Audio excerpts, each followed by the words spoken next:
Vous avez envie de gagner les élections de votre circonscription? Datacall a la solution. Si vous écoutez ce message, vous êtes sur la première marche qui mène à la victoire. Cela vous semble impossible de gagner les élections de votre circonscription facilement, intelligemment et à moindre coût? C'est que vous ne connaissez pas encore Datacall. Soyez novateur en politique et utilisez les services Datacall. Ce service est la solution idéale pour tous les politiciens, tous les indépendants ou encore toute personne soumise à la diaspora qui souhaite s'impliquer dans une campagne politique qui gagne. Grâce à notre cloud, vous pouvez facilement rassembler autour de vous des partenaires et des agents qui trouveront vos électeurs. Plus besoin de clés USB ou de fardes de stockage pour vos membres. Chaque électeur aura une place dans le cloud et vous pourrez les contacter à tout moment. Cette technique permet de garantir vos voix lors des prochaines élections.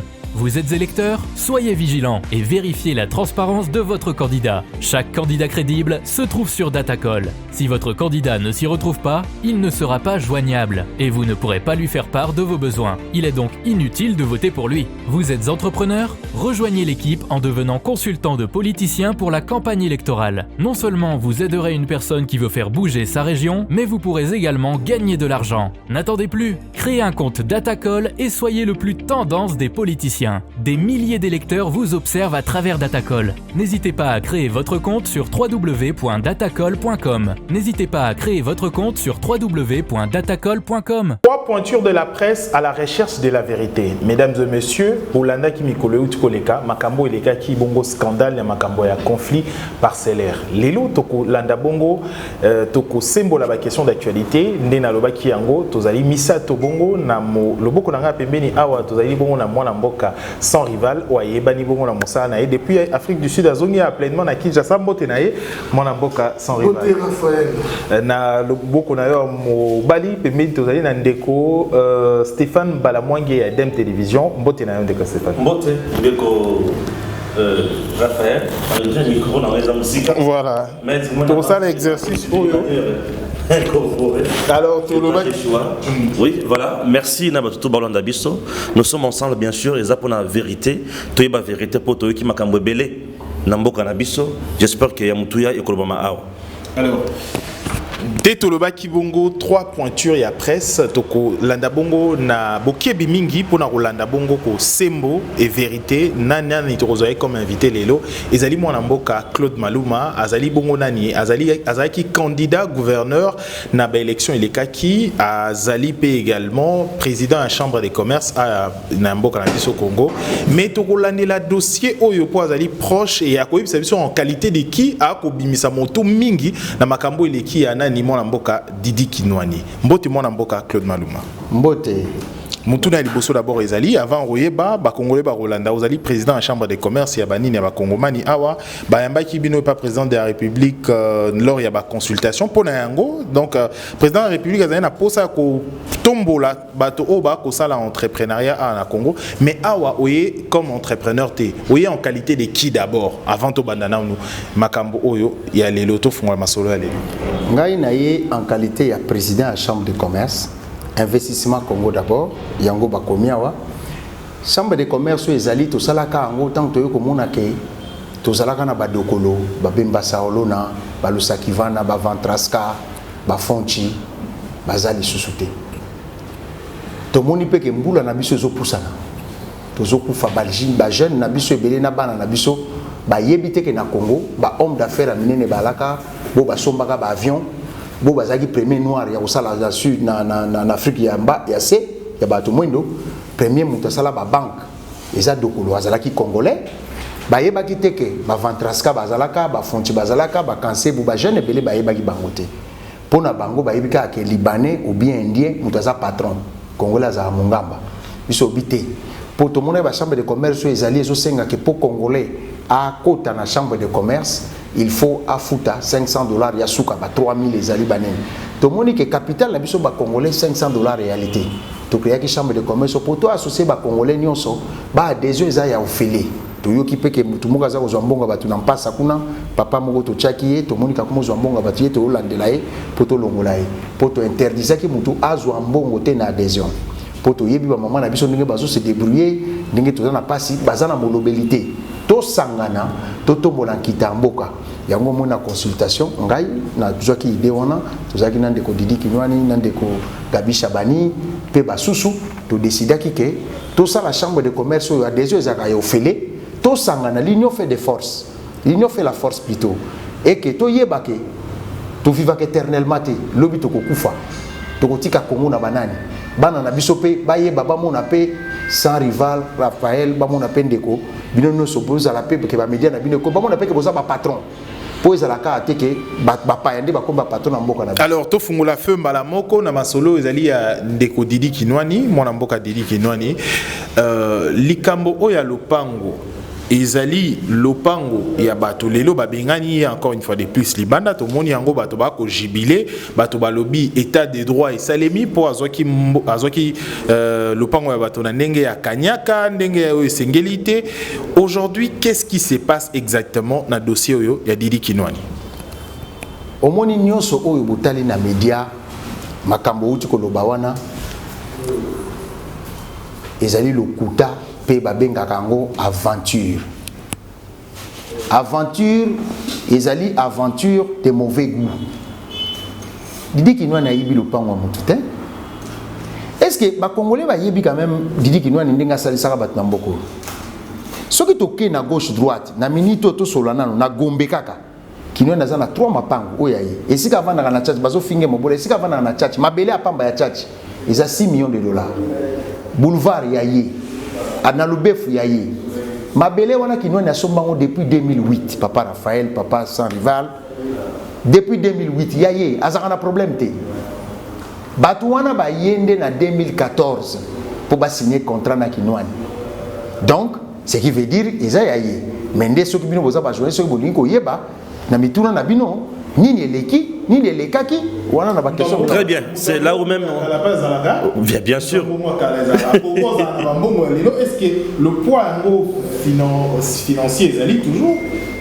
Non, mais déjà poids financier bazolo patrimoine na Kinwani na Kinshasa mapango azanango partout beau marché ma campagne partout Kingasani Rigini partout Kinwani azana ba 2000 hectares à wakaka na Kinshasa azana ba hectares na Maluku c'est un patrimoine. Claude Maluma, merci beaucoup. Tout ça pour d'abord to ba eloko liboso avant to comme un problème il y a conflit et consort ndeko Didi Kinwani na ba libanais babandaka ndenge nini bayokanaka d'abord nini puisque je ne pense pas que Didi Kinwani azana contrat na batu nyonso basali makelele wana nyonso te et bandaka d'abord ndenge nini na ba mindele wana. OK, mais je tiens à préciser que par rapport au bazole kanatezo et ndenge lobi wana batu nyonso moni wana baza ba aventurier na minito tinde to sur la bazata na papier mon côté titre mon côté et puis si bango droit que bazana pango même 1 mètre carré appartement mon kuna ba titre mo ezala annulé na yebiso ndenge ni. Monsieur Didi Kinwani a sommé le pango en 2008 avant le pango paisiblement. Na 2014 na début à moni liboso Pro Credit Bank o ekomi equity le lobaye babia tous ans besoin tout ça la moi succursale na biso moko banka wa ba signer contrat ba futa Kinwani 50 000 par mois na le pango na Kinwani azali déjà na ndako bango babito ko simba ndako na ote to tongaka nini na boulevard awa poto zwa batu na biso to bono futo 50 000 par mois to ko zwa nini ba signer pe contrat. OK. 2 semaines après Kinwani amoni ba bengiye yazaki na Angola grand frère na ya bengiye alobi na yeke na ba libanais moko ba yawa ba geraka mbongo ya président Wade o ya Sénégal. OK. Pour Kinwani atunaki baza banani bazwa kambongo o ba geraka mbongo ya président Wade d'abord lokuta.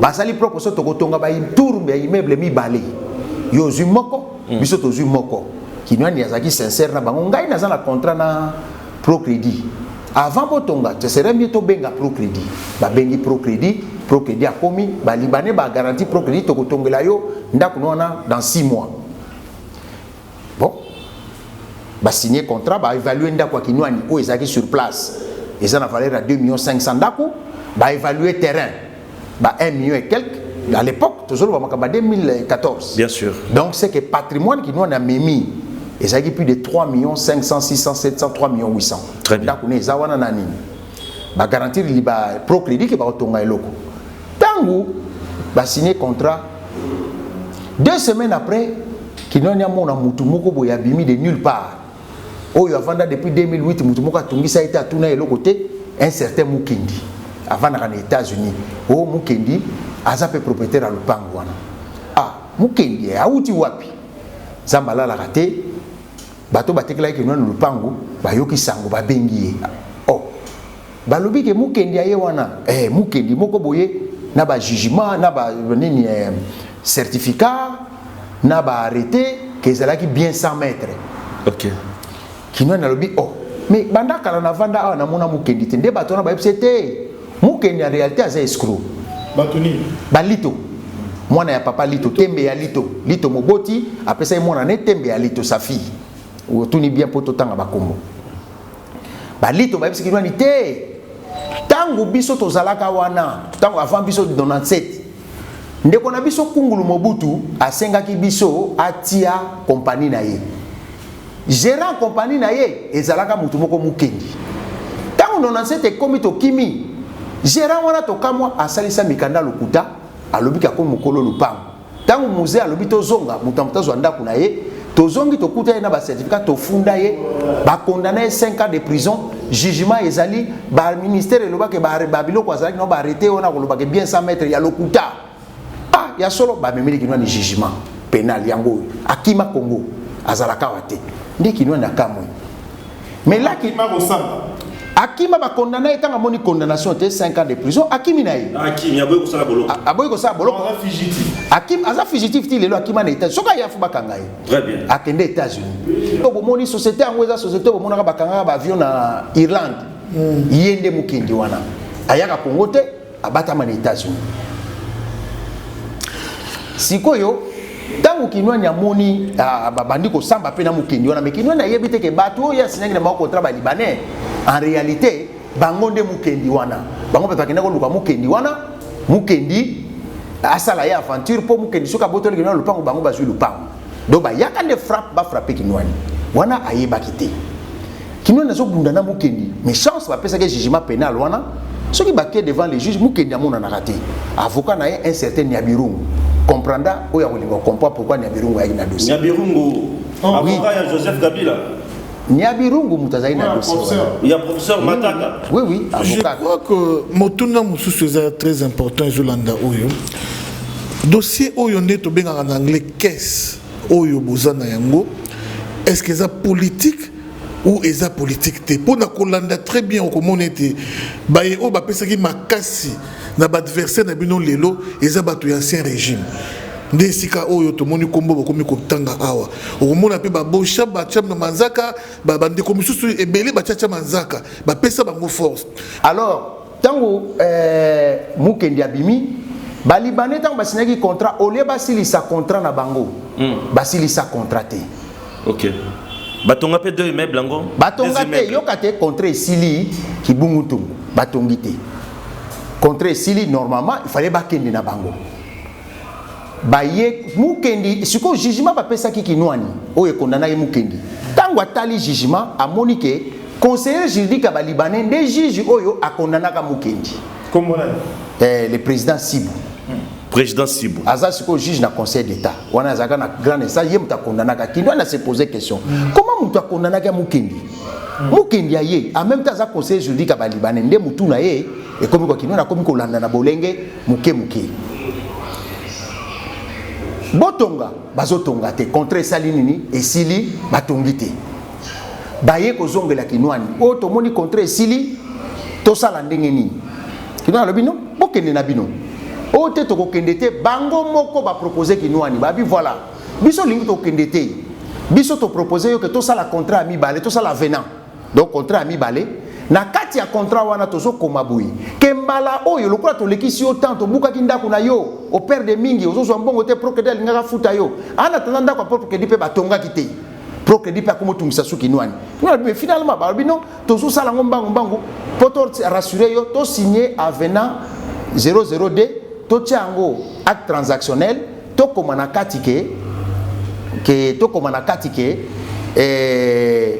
soki mbala oyo to solliciter biloko no soto kosala na lupango na yo etikali ya yo pour te perdre yo temps. Alors deux petites questions pour te éclaircir la population wanizana nenini et puis deuxième question za oyeba tant baro sala bongo pendant temps ba lekisa ki wana qu'est-ce qui est convenu na contrat na bango? Ezaki contrat et exploitation, bako futa et location, to ezaki nini pendant ce temps? Ezaki contrat pendant ce temps wana, ba futa ka kinwani chaque mois $5,000. Ba futa pete yango moni ba avocat na bango, oyo ba avocat ba lokoti wana ba yebi na bango dossier te. Ti moni ba zo ba to mona ki réussi, ba pesa kinwani. Pourtant ba buki soko signer contrat na mutu ke bo tonga ndako na lupangu na ye, azala ki na location. Il faut ba futa ka ye quelque chose ba yoko na ka montant. Ezaki fa ba pesa kinwani 5,000 yango pe ya likukuma ya boye ba pesa ka pete. Bref, l'étape bakomaki wana contrat liboso na 2010 et 2010 parce que 2014 to comme ba 2015 2016 ba tongité ba yeba renouveler contrat ndé ba proposer ki ke mbala oyo soki to si ndenge to soki to renouveler to komi na 2018 to sali to silisi ndako na yo te mais c'est ki nwani nyoso to tala lupangu na yo na ba dommage intérêt ndenge to perdre yo etikali kina le vous assure ba signer contrat mi balé ba benga ngwa vena 002 ba tie yango na kati ba zupe ba ke ko notarié yango juriste nous savons que acte transactionnel notarié devient une loi, c'est-à-dire les gens na appelé les gens jugement à dernier degré qui n'a lobby à tout ni ba juriste musu ba non ce que ça bon qui n'a pas le bon pour na bima mutu mabete na ndimi ka sto renouveler ba renouveler fallait pas ça qui n'a le pas si je m'abuse en octobre 2018 pour azwa biloko ba le pas ba tongi déjà makambo isili bango le batonga nzoka nde bango bazaki na cop na mukendi bazozela ka mukendi abotola kinwani lupango pour à l'époque bazalaki na ba taxi nyonso ya PPRD bandako ebele bango bazwa na bazaki soutenu par bazaki soutenu na cours cassation PGR tout baki batuna bango na ba ministre bandako ebele balibana na batongi ya l'état bakabola ba appartement na batuana. Si vous êtes sûr que le président Félix a été comme président. Tant que vous avez longwe force tabinoye. Te force yete. Biso za bata force te. Ce que tu as dit bata force.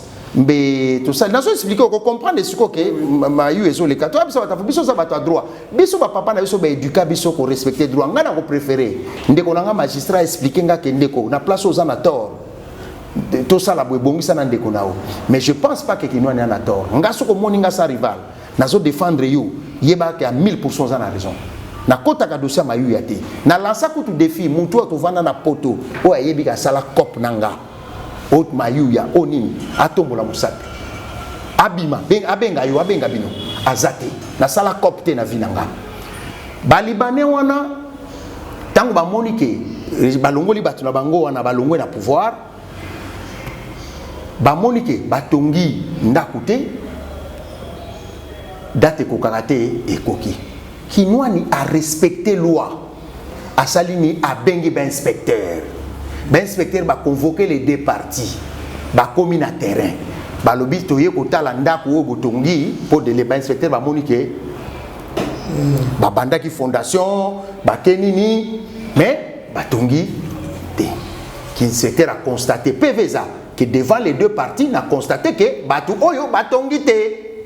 Il y avait un bâtiment payé banda kotonga mais basili sakité.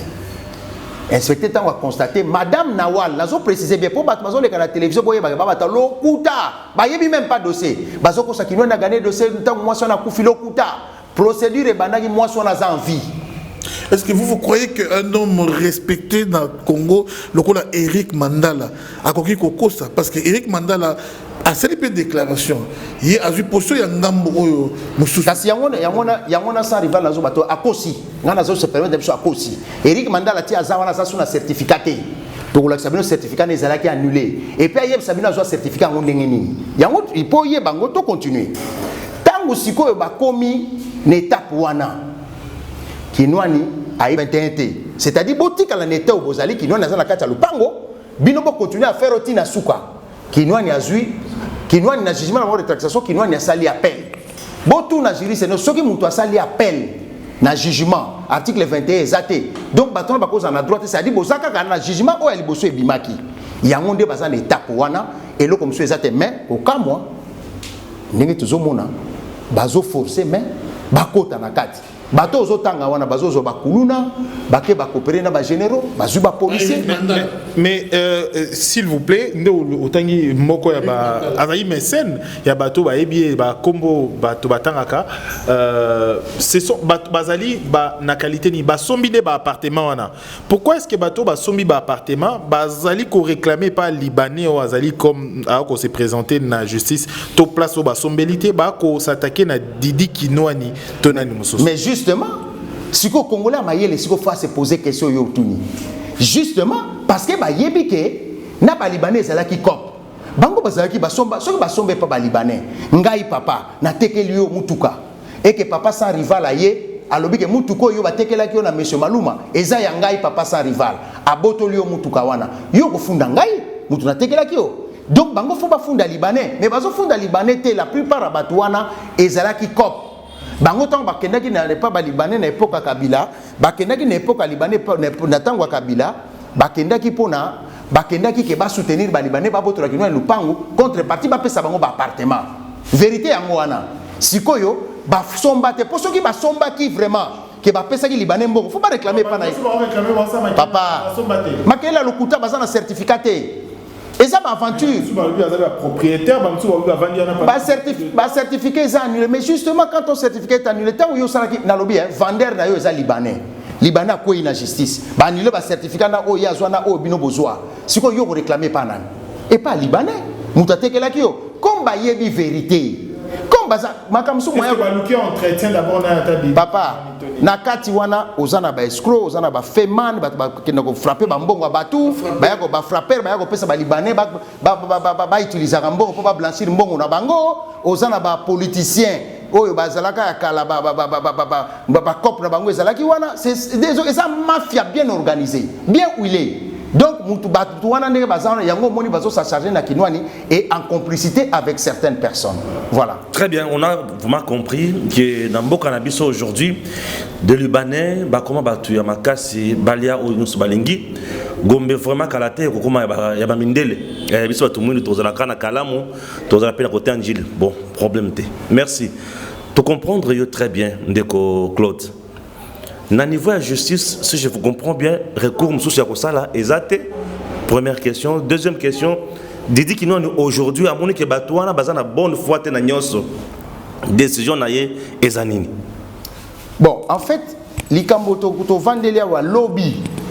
Didi Kinwani za lupangu na ye amona kaka plus de 80 000 policiers baye sans mukanda oto yeko kota na lupangu.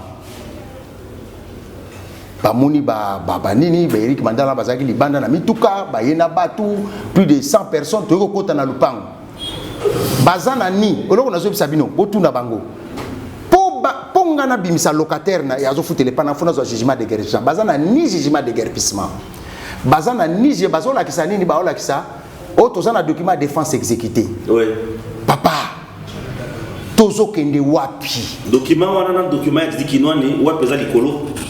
Document Bazanango, c'est un document babengango sans objet. Pourquoi? Exécution et salamaki depuis le 15 décembre. Bango bazo la kisa, jugement par extrait papier moko bazui les 2 janvier férié, bazui le 2 janvier, babimseli bango na cour d'appel, balobi ke ba interdit défense exécutée. Alors que la loi dit ceci. Ceux qui moutake na défense exécutée après exécution, c'est sans objet. Qui nous a exécuté le 15 décembre. Le 2 janvier, il y a bimisa wana. Et ça avant ou bien après? Et ça après. Et ça après. Donc, bazana droit même pas aux ala na lupango wana. Mais maintenant to kamwe, ba memi bango na makasi na ba kuluna, na ba policier. Oh non, mukonzi moko boya justice mutabenga ki. Mukonzi nini ya benga ki. Voilà. Oh mukonzi moko mutabenga ki. Oh non, tokenda ki boye. Siko ba komo na minute to solo. Tant ba yeko comprendre que batuni bango, bon, y a pas de problème.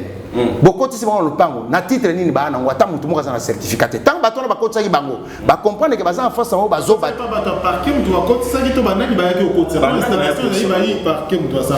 Ah papa, eza installation to moni ba ye na ba policier, ba policier général Kasongo ba ye. Procès verbal ba ça avant ba kotsa mutu. Procès verbal ezate ba ye kaka ba bimisi ba menacer ba to ba neveu Kinwani achaki wana ba bimisi na makasi bobima. Ti bazo la kisamikana ba komo kosa ke cour d'appel apesa yoka mukanda cour d'appel bazo koma. Ba benga botuna ba juge nyonso. Et ça sans objet, ce qui est défense exécutée après exécution.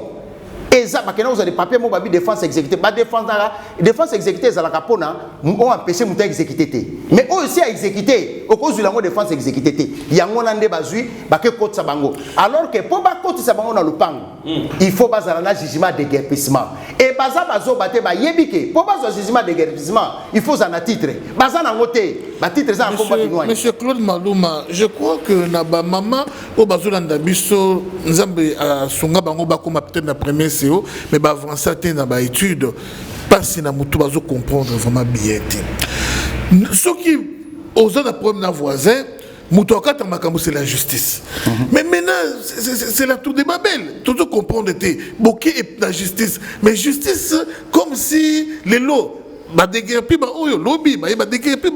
au fait pour finir qui peut trouver la solution dans makambo oyo et pas nani il faut poser problème afin que akata kala na marteau et sili pour tumbaïa nenge ba yaki wana ba kuti pe ba oya kidi kinwani ba to ba bomani ba ça c'est bêti alors c'est comment na liro tozo kende justement malheureusement tozo comme on a pour parce que dit qu'il ne peut pas mukete bon mona ka rolman na changu bana changu lo baza ko menacer plus de 10 000 bakita na Gombe basilana mais Rick Mandela pas à ma casse attention wana ba théâtre na lobi boy papa nga maluma naza première personne à betsa wera na stade na tondisa stade ouais l'histoire na ngate mais aux époques Eric Mandela wana ba théâtre papa ba théâtre nga na tondisa stade mutali bosa betsa wera na sa mutali bosa mema wera na poto bazaki wat baza usuka na maya kalamu wana ouais époque héritier Eric Mandela ne héritier za mwana nanga wana bana nga na zuwa na kotsa na musique renseigne-toi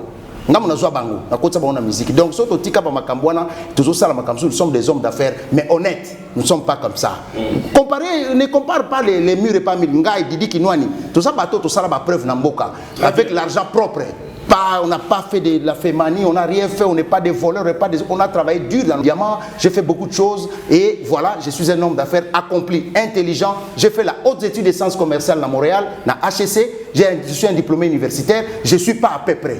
Donc voilà. Les gens évitons ce genre de débat parce que ce que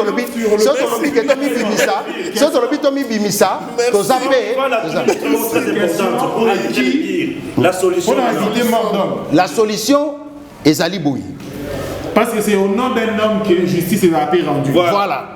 Les jugements que Kinouane détient, ça a été rendu au nom du peuple, exécuté au nom du chef de l'État. Et nous savons que Batouana Bazak Nakata ko utiliser justement pour mon acteur puissanté. Bazak Nakata ko utiliser Batou Bazak Pemena président de la République, Batou Bazak Toyebi ke ekomi likopa.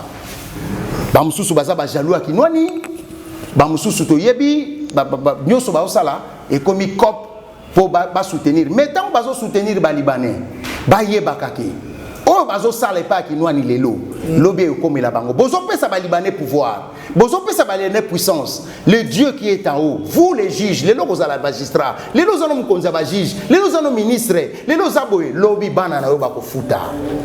Parce que les lots oyo bazo sala parce que ti les lots neto so la boui juge mon côté nazo lo ba contrôle ba juge nazo so sa rival neto so la boui bazana jugement et de guerpissement te ba bimisa Kinwani est le seul propriétaire ça ba certificat banda ko na nyonso Kinwani a lobby boui soki bo monike bino boza ba mvoama bino ba konzi bo monike non bino boza ba nini bo sombela ba libanais na bino bo lingi bango mingi bo sombela bango lupango na Gombe Kinwani a le base buka ba kende ba so c'est les 2,5 millions na ye ba fouté dommage intérêt de baba c'est ba buka ndako ba kende ngo lupango eza ya ye ba kende na ba libanais na bango na ba konzi na bango à justice na ba politicien na mo ba soutenir ba kende ba tikele lupango na ye parce que nous ne comprenons pas là où le droit est dit batuna mu continuons sa justice batuna ye comment koki ko keno ko bimi kokot sabat na lupango sans jugement de guerpissement aucun juge je t'ai mis en défi kende na tribunal de grande instance à Gombe tuna bango est-ce que bo pesa ki batouana jugement il y a des guerpissements qui noani ou bien jugement installation exacté autre temps autre mœurs baloba bongo autre régime autre réalité conception msusu façon msosa makamu ici on parle de l'état des droits lingi qui motonyon so azali na sami beko azala respecté azala bazape bango nyonso ndenge moko devant la loi Et la justice est un magistrat suprême. Parce que là, on parle déjà attaque au Moussousoye na 10 personnes, 20 personnes. Et la vie humaine, elle est sacrée. Ce qui est là, il y a un message à relancer. Na magistrat suprême, parce que yende likolo et Rosala Nini, et pas na biopé étant que congolais, mais également étant entrepreneur. Ngai elo na koloba boye ezake biso to koloba te ke mkozambo katela biso likambo, on n'a pas besoin de ça. Nous on a besoin que les droits, l'état des droits soit respecté. Que oyo ba sali wana, o bazo sala et pas que nous on a droité. Il n'a aucun jugement de déguerpissement de kinwani parce que ceux qui ngana ngina bimisa locataire na ngana bimisi ndengona sans jugement de déguerpissement ba okanga ngai. Siko bato ba bimisi kinwani sans jugement de déguerpissement. Bakangi bango te pona nini. Et de deux, Batouana baza protégé par les politiciens qui ont volé les maisons de l'État, qui continuent à voler les maisons de l'État aujourd'hui, il y a 18 ans passés jusqu'à aujourd'hui. Donc c'est un réseau. Et ça réseau, il y a mafia. Ngai eloko na osenga président de la République eza que azana ba conseiller juridique. Azo ba conseiller juridique na ye. Au moins ba ping pong na média. Se répondre les lots parce que eloko eleka ki lobby sokité makelele baza ocha ya wenze. Je pense que vous avez compris, ils n'ont aucun document. Si bon na ba lobaka wana, bomonde na balaït, babio kino na gagné jugement comme contre mort na laxi bino ya lokuta. Balobi kino ni bo lokuta, non sonné lokuta. Jugement par défaut. Jugement par défaut, oui, mais avec article 21. Parce que ça n'a pas titre. Mais jugement na ye o ya botol ba certificat ba samba boyi. Et ça par défaut. Article 21, le jugement, il faut motiver. Voilà. Par, attends, je n'ai article 21. Que dit la loi? Article 21 et le bi, tout simplement que, excusez, 30 secondes. Tout jugement est écrit et motivé et prononcé en audience publique. C'est l'article 21. Le droit de forme. Un recours contre un jugement est garanti à tous. Il est exécuté dans les conditions fixées par la loi. Voilà. Tout ça, ça a été respecté. Et qui nous a respecté. Le jugement, article 21, il y a un jugement, il y a des guerpissements qui nous ont côté qui n'a le pan. Bapé ça en pour nani, pour n'engue qui nous a au samba. Il y a mon azo répété, batouana ti bazo ya au samba wana. Ba yebi que moyen bazo jugement de guerpissement, c'est pour nous. Pour bazo na titre traité. Pour bapé ce jugement de guerpissement, faut un titre authentique. C'est-à-dire dans ce cas actuel, il faut un certificat. Comme il y a un certificat dans le combat de Nouane, il y a un moment où en complicité avec certains magistrats. Quand on est président de la République, ce qui est comme on a président de la République, ils ont le couta. Comme on a mafieux. C'est-à-dire que, juriste, n'importe quel juriste au monde, batie bango pembeni, bazu avocat qui nous ni batie pembeni, avocat non batie pembeni, mutamta la xami kanda na ba jugement zanango. Et ce sera le droit. Si question un sous-capon d'abord pour Nangaï et puis les autres vont poser également leurs questions. Combien Versa et pas Didi Kinwani? $0. À ta paiement moroté. $0. Il y a une facture na banene. Mais bazala qui coûte tant que signer contrat fallait pas mandoko pesa Kinwani $5,000 par mois ba pesate. Ba pesate. Omoni oyona babenga ngo ba attaque ya bas étage, c'est-à-dire babenga ngo en dessous des pantalons. Soko omoni muta komi na benjure, c'est-à-dire que azan argumenté, argument ezali bala qui s'agit de guerpissement ou epesi bango droit. Bala qui s'abiso to mettre ko la sabino ba titre annulé. Eric Mandala, moi si on a Sangara wana, bazana ba titre té. Ba kabino la justice. Hein? Ba pour tabino ja plainte. Porter plainte, porter plainte, échouat. Échouat, jugement, ça va quitter Kinwani. Ça un problème. Sombe pas libanais. Funda pe Kinwani, va la justice. Mais vous n'avez rien à voir avec Kinwani, va quitter Kinwani. Bafunda libanais, qu'est-ce que c'est là qui papa bafunda muto tekela bango bafunda kilika muto kamo yangwana muto tekela bango za libanais bafunda ka libanais te po ezala ki cop na libanais za cop. L'appartement bazoa ya ofélé 80% batouana. Certains bazoa appartement ofélé parce que ça va coopérant. Renseigne-toi pour comprendre que va coopérant na va coopérant. Très bien. Je voudrais qu'on signe juste un message. En termes, il y a un résumé au Nustolobi Awa. puisque nous, on a compris, avant ça, il y avait un point de presse, tout le monde qui dossier, tout le monde sous dossier. Dans cette émission, on a vraiment compris que Didi Kinouani est victime tout simplement, il y a bonne foi dans le niveau et à faire. Oui. Bien sûr, victime. Oui. C'est la loi en fait, la justice qui doit carrément bien sûr raison. Non, mais journaliste à l'Andaka, Oyomibeko et Lobby. Magamazo Bazan a raison. Bon, je comprends bien. On reste au milieu. Merci beaucoup, on reste au milieu. Mais je dois préciser une chose, que journaliste comme avocat, il y a côté Mibeko et Zali. Puisque nous sommes dans la société, et injustice et côté Makassi. Merci beaucoup. Le coup d'injustice et côté Makassi dans la société, Stéphane, dans le journalisme classique, le sous-mingi vraiment, dans le journalisme d'engagement avec les éditos. Pourquoi? Puisque pour amener les gens à la compréhension. Voilà. Je suis un patriote congolais. Alors je dis ceci. Message nini tokutiko lobasiko na peuple congolais namukuse, puisque moi j'ai compris que Ndeko Didi Kinouani est roulé par de mafieux oyobaye pour bazombo cannabiso en otage. Je crois bien que il serait mieux que tout dans ma question sur Yasuka pour que vous puissiez conclure. Et puis, Ndeko Nabiso Raf va dire peut-être le mot de la fin. Quant à moi, je vais dans les mêmes ordre d'idées que Ndeko Nenga Lobi. Vous savez, Raf, la presse ou journaliste doit être au centre d'un millier. C'est bien bon, mais quand la justice ne fait pas son travail, comme chez nous au Congo, qu'est-ce qu'on peut faire vraiment? La justice, et c'est la boussa d'un côté. Moi, j'aurais souhaité à ce que Nabadir, il y a des Claude Malouma, attends que la Kabiso peut pas juge. Attends que la juge Boye, Alobaki Boye, juge Boye, a décidé Boye, juge Boye. Il a vanté les mérites, il y a juge Yamatete. Bravo! Mais Alobapé, juge Obabeta Kilibanda, c'est aussi important. Alors, Ndeko Claude Malouma, tu commis presque na souka, mais avant cela, laissez-moi vous dire que Maréchal Mobutu, Alobaki entre les frères et l'ami, le choix est clair.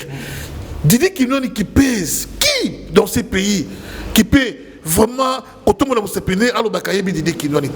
il a aidé tout le monde, ma pauvre, ma riche, il dit qu'il avait donné $100 000 en fait dans un étranger. D'habiter ceux qui vrai ou faux. À l'époque, $100 000 au Vital Kamere, Bazalaki na France, Zakari Baba, il a contribué. Mais les Libanais n'avaient pas assisté dans Tawana. Alors maintenant, les problèmes qui oppose le Libanais contre Didi Kinouani. Mais je vois les Congolais derrière le Libanais. Je ne sais pas ce qui décorave place on a tout le appelle ce que justice à la Moussala Naï. Alors, je pense que toutes les questions est tout nami. Et alors, ici, un exercice Nabiso, na presse classique et presse moko objective. Et Ezali, il y a qu'à responsabiliser Moutunion sur devant ces faits et que la population a consommé le fait. En lieu et place le jugement de la presse. Le jugement de la presse donne une couleur à la presse et ça dénature même la communication. Alors, les questions sont posées, alors c'est à vous de nous répondre. Moi, je pense que la presse doit avoir, nous devons avoir dans ce pays la presse qui défend l'intérêt patriotique de ce pays et la presse qui défend les Congolais. Pourquoi? Makambozo lo bawana na Liban et au Salamati. Jamais sacrifier les Libanais pour les Congolais. Au moins, na Tchad, il y a une loi au Tchad. Étrangers sont dans na Tchad. Étrangers sont dans na Tchad. C'est interdit par la loi, la Constitution. Ici, on a permis ce genre de choses. Mais dans 10 ans, quand on a envie ou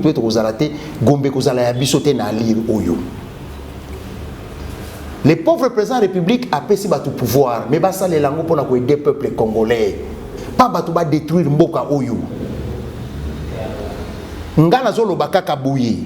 Est-ce que yo zaka si yo le kolo za presse classique na sengyo devoir moko. Kende ko luka Libanais. Aux questions. Kende ko luka Libanais. Kende ko luka Libanais. Libanais wana tuna bango. Bola kisanga jugement. Il y a TGI Gombe, ou bien qu'il y a TGI Gombe.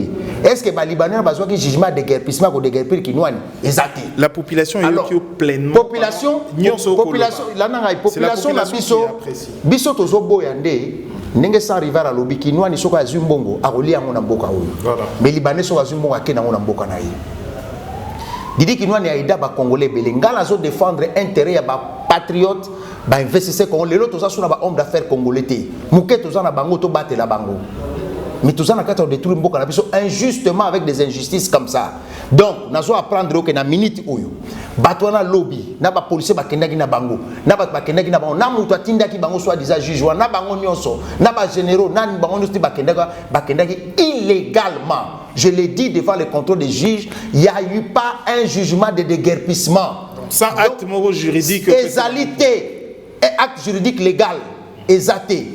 Et la loi nous dit, la Constitution nous dit de dénoncer, de défendre ses intérêts. L'article 64 nous permet tous de défendre ce qui est légal. Ce qui est illégal, un ordre de mal donné ne s'exécute pas. Na minute oyo. C'est qui les huissiers qui ont installé bango privé, ba installé bango te bazana pe administration de ba koti na ndenge ya moyibi. Non, bazali violation. Bazali violation à domicile na ndenge kanana minduki. OK. Alors crois-moi, n'est-ce pas arrivé à la lobby. Surtout, tu peux te coacher esprit. Tu quittes à Tchangana, tu bandi ko tambola.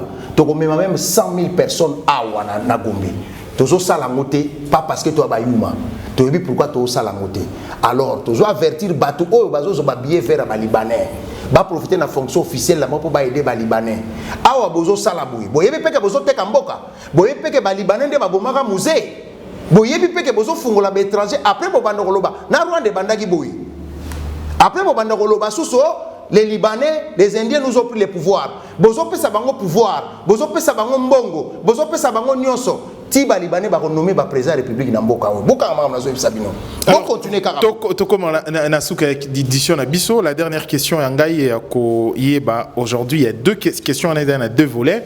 La première question est d'aller Bozali président à la chambre de commerce awa na loi ya biso ya Congo wana ezali pona bato ba kotala biso to profiter na occasion autono motuna na loi na biso ya Congo et lobby ba commerce ya mike il faut ezali ba nationaliste ndi ba sala rango jusqu'à quand beaucoup faire exécuter portion ya nani wana ya article wana o esengi ke biso ba kongombani okomona okoteka awa na Congo mais okoteka na détail na bal étranger.